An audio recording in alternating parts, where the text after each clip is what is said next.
What if I were to tell you about a love that is so powerful, that is so deep, that it can never be extinguished?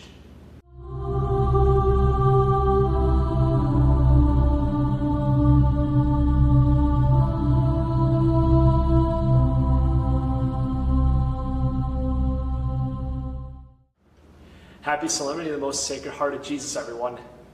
Today is such a special day. A day full of love, a day full of hope. They even made a whole month dedicated to this devotion. And here we are today, the Most Sacred Heart of Jesus. This devotion dates all the way back to 1856, declared by Blessed Pope Pius IX. And later on, this devotion was declared a feast day. This devotion was first inspired through the many visions received by a small town nun from France named Saint Margaret Mary Alacoque. On December 27th, 1674, Saint Margaret Mary had her first vision of Christ. And throughout a sporadic 13 months of visions, Christ was handing his most sacred heart to St. Margaret Mary and explaining how he so loves humanity, how he deeply, deeply desires to be close to humanity, is willing to give his own heart to them. He even states in this one quote, "My divine heart is so inflamed with love for men, and for you in particular, that, being unable any longer to contain within itself the flames of its burning charity." Not only that, but Christ also expressed his sorrow that he felt, the sorrow of humanity's sins, specifically towards the Most Blessed Sacrament. He states in another vision to St. Margaret Mary, he says, "Behold, this heart which has so loved men that it spared nothing, even going so far as to exhaust and consume itself, to prove to them its love.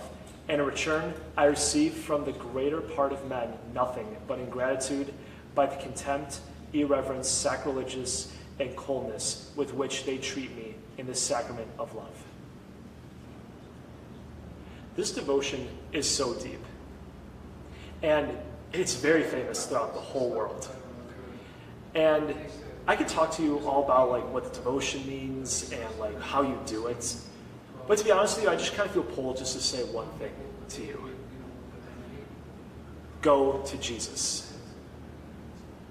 Look at this beautiful statue of Christ. Look how his arms are stretched out, waiting for you, and how his sacred heart is waiting to be given to you. This is so cool. I mean, if you look at the image of the Sacred Heart, there's a lot of symbolism that is so great. For instance, you have the crown of thorns around the heart, representing Christ's suffering. Sometimes you would see a wound on the side of the heart, representing the sins of humanity. Then you see the flame on top of the heart, representing the burning love that Christ has for you. And then on top, you have the cross, the sign of redemption, the sign of how Christ loved you so much, he was willing to die for you on the cross. No matter where you are at in your life, no matter how far you might feel from God, God's arms are still out open for you. And he's waiting for you to have your arms open back to him. He desires your heart, and he desires to give his own heart for you. Go to Jesus Christ this day. Go to the Blessed Sacrament. Go to his most sacred heart. Turn from the ways of the world. Turn away from the ways of sin, because he is the ultimate source of mercy, of love, of goodness that you desire in your life. Dedicate this day to him. Celebrate with him. This is a solemnity. It's a joyous day. And rejoice that God so much loves you and is willing to pour out every single ounce of mercy he has for you. And know that he's always with you and that he is waiting for you. come back to Jesus. Run to Jesus Christ. Amen.